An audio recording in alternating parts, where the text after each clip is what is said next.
ओम शांति। आज 10 सितंबर 2022 के बाबा के अनमोल मधुर महावाक्य सुनेंगे। आज की मुरली में बाबा कहे, बाबा आया है तुम बच्चों से ये कलयुगी छप्पर उठाकर सतयुगी दैवी दुनिया स्थापन करवाने। जितना बाप को याद करेंगे उतना पुण्य का खाता जमा होता जाएगा।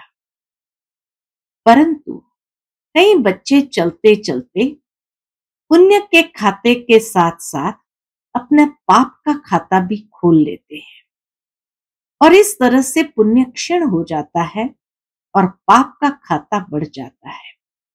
विशेषकर बाबा कहे, जब कोई संग दोष में आकर के कोई न कोई विकारों के वशीभूत हो जाते हैं और इस तरह काम विकार के वशीभूत हुए, कुल कलंकित हुए तो सतगुरु का निंदक बन जाते हैं। तो ऐसे बच्चे पुण्य के खाते को समाप्त कर देते और पाप के खाते में आगे वृद्धि करने लगते हैं। तो बाबा कहे, उन्हें फिर बहुत बड़ी सजा के भागी बनना पड़ता है। तो सुनते हैं आज बाबा के मधुर महावाक्य। ओम शांति। मीठे बच्चे, आपस में मिलकर इस कलयुग की दुनिया से दुख के छप्पर को उठाना है, बाप को याद करने का पुण्य करना है। आज की मुरली से प्रश्न है, ज्ञान की अविनाशी प्रारब्ध होते हुए भी कई बच्चों के पुण्य का खाता जमा होने के बजाय खत्म क्यों हो जाता है? उत्तर, क्योंकि पुण्य करते करते बीच में पाप कर लेते हैं। ज्ञानी तो आत्मा कहलाते हुए संग दोष में आकर कोई पाप किया तो उस पाप के कारण किए हुए पुण्य खत्म हो जाते हैं। दूसरी बात, बाप का बनकर काम विकार की चोट खाई, बाप का हाथ छोड़ा तो वह पहले से भी अधिक पाप आत्मा बन जाते। उसे कुल कलंकित कहा जाता है। वह बहुत कड़ी सजा के भागी बन जाते हैं।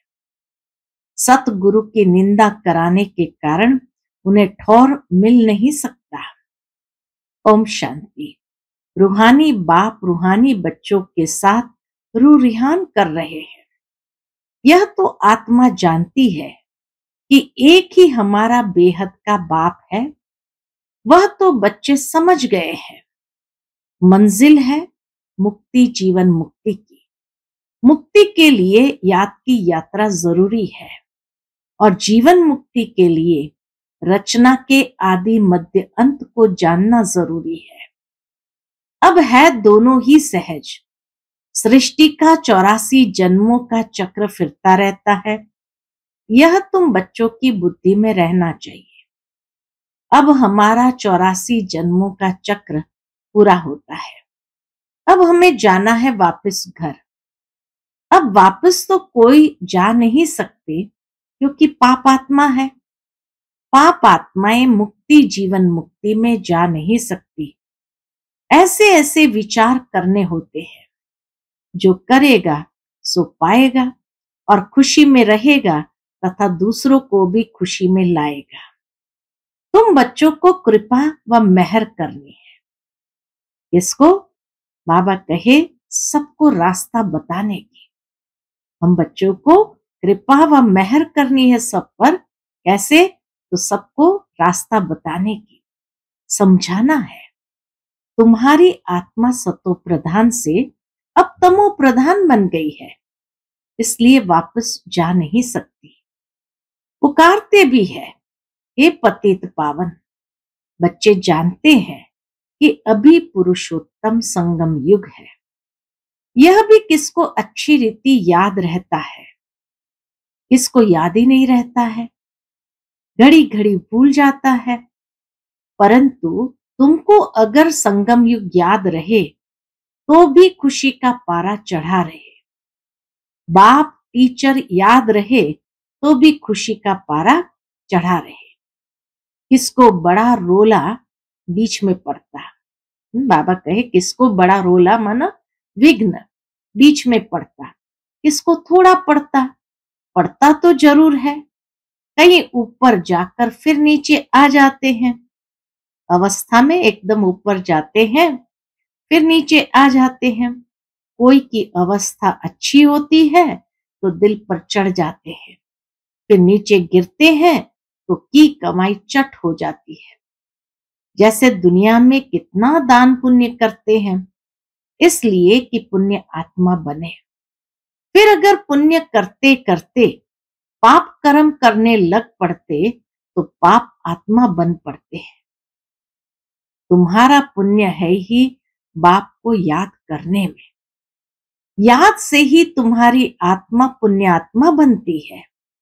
तो अगर बाप को ही भूल जाए, दूसरे का संग लग जाए, तो बहुत पाप करने से जो कुछ पुण्य किया वह भी खत्म हो जाता है। बाबा कर्मों की गुह्य गति समझाते हैं कि अगर बाप को ही भूल जाए, दूसरों का संग लग जाए, तो बहुत पाप करने से जो कुछ पुण्य किया वह भी खत्म हो जाता है।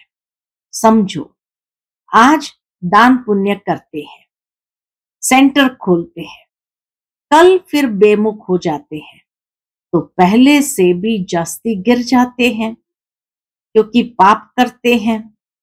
बाबा कहे इसलिए पहले से भी जास्ती गिर जाते हैं क्योंकि पाप करते हैं ना, तो वह खाता जमा के बदले क्या हो जाता, ना हो जाता है। पहले बहुत अच्छी सर्विस करते थे, बात मत पूछो, फिर एकदम गिर जाते हैं, शादी कर लेते हैं, पहले से भी जास्ती खराब हो जाते हैं। पाप करने से फिर वह पाप का बोझा चढ़ता जाता है। जमा और ना की जैसे मुरादी यानी कमाई संभाली जाती है ना, जमा और ना की जैसी मुरादी माना कमाई संभाली जाती है ना, परंतु इन बातों को भी कोई समझने वाला ही समझे, ये हिसाब किताब को भी कोई समझने वाला ही समझे। पाप भी कोई हल्का कोई बड़ा होता है। काम का सबसे कड़ा क्रोध सेकंड, लोभ उनसे कम, मोह उनसे कम नंबरवार होते हैं। काम की चोट खाने से फायदे के बदले नुकसान हो जाता है, क्योंकि सतगुरु की निंदा कराई तो ठौर पा न सके, वह दिल से उतर जाएंगे। बाप का बनकर बाप को छोड़ देते हैं, फिर उसके कर्म पर भी होता है। कारण क्या, चल न सका। जैसा कर्म है तो ये कर्म की गुह्य गति, बाबा कहे जितना पाप कर्म करते हैं तो वो पाप कर्म उसको खींच के ले जाते हैं। तो चल न सका, अक्सर करके काम की चोट जास्ती लगती है, यही मुख्य दुश्मन है। कब सुना क्रोध की एफिजी जलाई, नहीं, कामी की बनाते हैं। रावण ठहरा ना, बाप कहते हैं काम पर जीत पाने से जगत जीत बनेंगे। बिल्कुल हरा बैठे हैं तो जीत के बदले हार हो जाती है। बाप को बुलाते हैं, हे पतित पावन आओ, काम से बहुत पीड़ित होते हैं। फिर कहते बाबा काला मुंह कर दिया। बाबा कहेंगे तुम तो कुल कलंकित हो, क्रोध व मोह के लिए ऐसे नहीं कहेंगे, सारा मदार है काम पर। बुलाते हैं, हे पतित पावन आओ। बाप आया है फिर भी पतित बनते रहे तो बाप क्या कहेंगे। साधु संत आदि सब कोई पुकारते हैं, हे पतित पावन आओ। अर्थ कोई नहीं समझते हैं, कोई मानते हैं कि हाँ आने वाला है जो नई दुनिया स्थापन करेंगे, परंतु टाइम बहुत लंबा दे देने से घोर अंधियारे में गिर पड़े हैं। ज्ञान और अज्ञान है ना। बाप समझाते हैं भक्ति में तुम जिसकी पूजा करते हो उसे जानते नहीं, तो वह भक्ति किस काम की? न जानने के कारण जो कुछ करते वह निष्फल हो जाता है। मनुष्य समझते हैं दान पुण्य करने से फल मिलता है, परंतु वह है अल्पकाल के लिए। दान पुण्य किया, फल मिला, लेकिन अल्पकाल के लिए। कागविष्ठा के समान सुख, अल्पकाल के लिए कागविष्ठा समान सुख मिल जाता है। सन्यासी भी कहते हैं यह दुनिया में जो सुख मिलता है वह कागविष्ठा समान है, बाकी सब दुख ही दुख है। बाप कहते हैं माम एकम याद करो तो तुम्हारे सब दुख दूर हो जाएंगे। विचार करो कि हम कितना याद करते हैं, जो पुराना हिसाब खत्म भी हो और नया जमा भी हो। इतना बाबा को याद करना है जो पुराना खाता खत्म भी हो और नया जमा भी हो। कितना कोई जमा करते हैं, इसमें धन आदि की बात नहीं है। यह है पुण्य कर्म के खाते को जमा करने की बात। तो बाबा कहे इसमें धन आदि की बात नहीं है, यह तो है कि पाप कैसे मिटे। मूल बात है ही पवित्र बनने की। ऐसे भी नहीं समझो कि बाबा को लिख कर देने से कोई जन्म जन्मांतर का खत्म हो जाएगा। पापों का बोझा जन्म जन्मांतर का बहुत है। करके इस जन्म का अगर लिख करके दे देंगे तो थोड़ा माफ हो जाएगा, लेकिन बाबा कहे पापों का बोझा जन्म जन्मांतर का बहुत है, वह सब नहीं कटते हैं। इस जन्म में जो किए हैं उसकी हल्काई हो जाती है, बाकी तो मेहनत बहुत करनी पड़े। जितना याद में रहेंगे उतना पापों का बोझा हल्का होता जाएगा। कोई बच्चे बहुत मेहनत करते हैं, लाखों को रास्ता बताते हैं, 84 जन्म का चक्र समझाते हैं। जन्मों के हिसाब को तुम जानते हो। विचार करो कितना योग बल है। हमारा जन्म कब होगा? सतयुग आदि में हो सकेगा? जो बहुत पुरुषार्थ करेंगे वही सतयुग आदि में जन्म ले सकेंगे। बाबा कहे इतनी मेहनत अपने आप से करनी होगी। वह कोई छिपा थोड़ी रहेगा। मेहनत करने वाला कभी कोई छिपा नहीं रहेगा। ऐसे मत समझो कि सभी कोई सतयुग में आएंगे, कोई तो पिछाड़ी में आकर थोड़ा बहुत ले लेते हैं। जो जास्ती कमाई करते हैं वह जल्दी आते हैं, कम कमाई करते तो देरी से आते हैं। इसलिए बाप को तो बहुत याद करना चाहिए। बाबा कहे इसलिए बाबा को बहुत याद करना चाहिए, और है भी बहुत सहज। जो अच्छी रीति याद करेंगे उनको खुशी रहेगी। हम जल्दी नई दुनिया में आएंगे। राजा बनना है तो प्रजा भी तो बनानी है ना। प्रजा ही नहीं बनाएंगे तो राजा कैसे बनेंगे? कोई सेंटर खोलते हैं, उनकी कमाई भी बहुत होती है, फायदा होता है, तो 2-3 सेंटर भी खोलते हैं। सेंटर तो बाबा भी खोलते रहते हैं। बाबा कैसे करन करावनहार बन किसी से भी करा लेते हैं। तो बाबा कहे सेंटर तो बाबा भी खोलते रहते हैं। जो करते हैं उनका हिसाब उसमें आ जाता है। मिलकर तुम सब दुख का छप्पर उठाते हो ना। संगठन में मिल करके इस कलयुगी दुख का छप्पर उठाते हो ना। सबका कांध मिलता है ना। बाबा कहे सबका कंधा मिलता है ना, तो हिसाब सबको मिलता है। जितना मेहनत करते हैं उतना उच्च पद मिलेगा। उनको खुशी भी बहुत होगी। देखा जाता है कितनों का उद्धार किया। सर्विस बहुत अच्छी करते रहते। जैसे मिसाल देते हैं मम्मा का। मम्मा ने बहुत अच्छी सर्विस की तो उनका कितना कल्याण हो गया। मूल बात है सर्विस करने की। योग की भी सर्विस है ना। डायरेक्शन मिलते रहते हैं, कैसे याद करना है। यह बिंदी का राज भी बाबा ने अब समझाया है। अब आगे चल और भी सुनाते रहेंगे। ये बिंदी का राज क्या है कि बिंदी लगाओ और आगे बढ़ो। हाँ, तो बाबा कहे और आगे भी सुनाते रहेंगे। दिन प्रतिदिन उन्नति होती जाएगी, पॉइंट्स निकलती रहती है, बहुत डिफिकल्ट भी नहीं है। याद कोई बहुत डिफिकल्ट भी नहीं है, सहज भी नहीं है। हाँ, इतना सहज भी नहीं है। जो सर्विस में तत्पर है वह झट पॉइंट को पकड़ लेते हैं। जो सर्विस में नहीं रहते उनकी बुद्धि में कुछ भी नहीं बैठता। बिंदी बिंदी कहते रहते, परंतु कैसे बिंदी को याद करे, कैसे बिंदी को देखे, है बहुत सहज बात।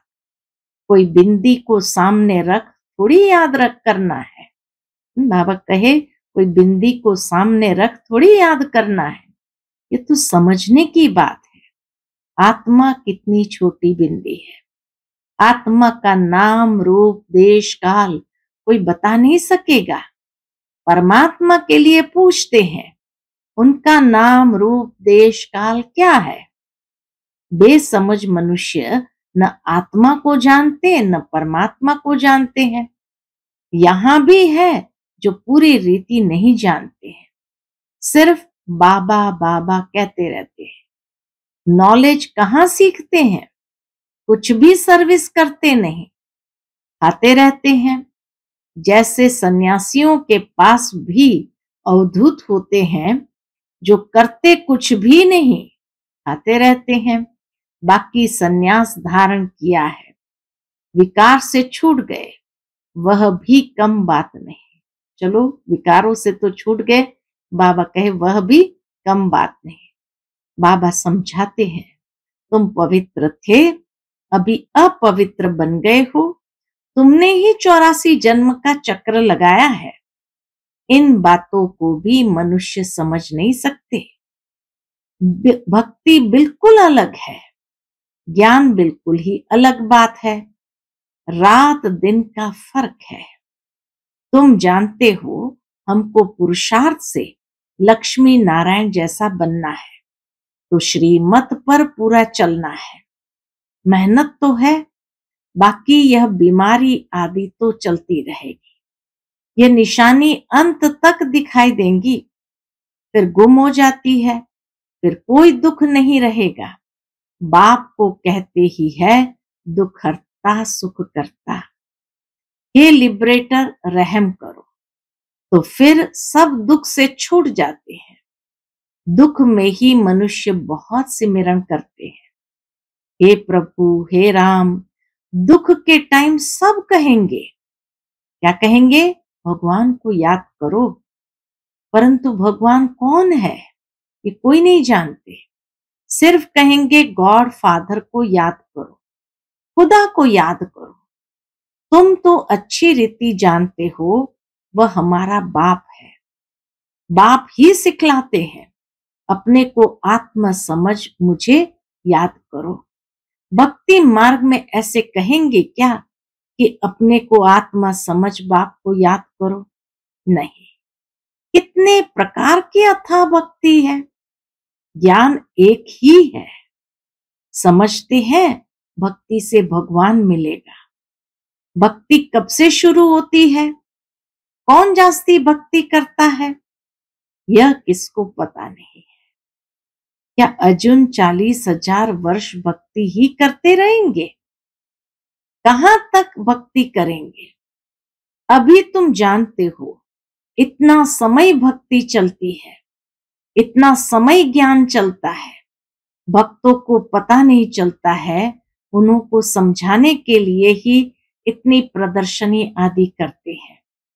प्रदर्शनी में भी कोटों में कोई निकलते हैं, आगे चल करके और निकलेंगे। यहां भी कितने ढेर आते हैं। तुम कितने थोड़े हो जो सच्चे ब्राह्मण पवित्र रहते हो। बाबा कहे तुम कितने थोड़े हो जो सच्चे ब्राह्मण पवित्र रहते हो। जो रेगुलर हो वह आवे, परंतु यह भी हिसाब निकाल न सके कि सच्चे ब्राह्मण कितने हैं। बहुत झूठे भी है। ब्राह्मणों का काम ही है कथा सुनाना। बाबा भी कथा सुनाते रहते हैं ना, तुमको भी कथा सुनानी है। यथा बाप तथा बच्चे, बच्चों का काम ही है गीता सुनाना, परंतु सब कहाँ सुनाते हैं। तुम जानते हो ज्ञान की पुस्तक एक ही गीता है, वह है सर्वशास्त्रमय शिरोमणि। उसमें सब आ गया। माय बाप है गीता। बाप ही आकर सबकी सदगति करते हैं। यह भी लिख सकते हो कि शिव बाबा की जयंती ही हीरे तुल्य है, बाकी सबकी जयंतियां कौड़ी तुल्य है। बाप को तो सब याद करते हैं। कलयुगी मनुष्य सतयुगी देवताओं की पूजा करते हैं। कलयुगी मनुष्य सतयुगी देवताओं की पूजा करते हैं। उन्हों को ऐसा बनाने वाला कौन है? एक बाप। परंतु यह भी समझा वही सकेंगे जो अच्छी रीति समझते हैं। कायदे मुजब कोई समझाते नहीं। बाबा कहते हैं हमारे कई बच्चे क्या करते हैं? बाबा कहते हमारे कई बच्चे कंस्ट्रक्शन के साथ डिस्ट्रक्शन भी करने वाले हैं। महारथी घोड़ेसवार प्यादे सब है ना, तो प्यादे क्या करेंगे? पढ़े लिखे के आगे भरी ढोएंगे। बाकी जो न भरी ढोएंगे न पढ़ेंगे पढ़ाएंगे, उनको क्या कहेंगे?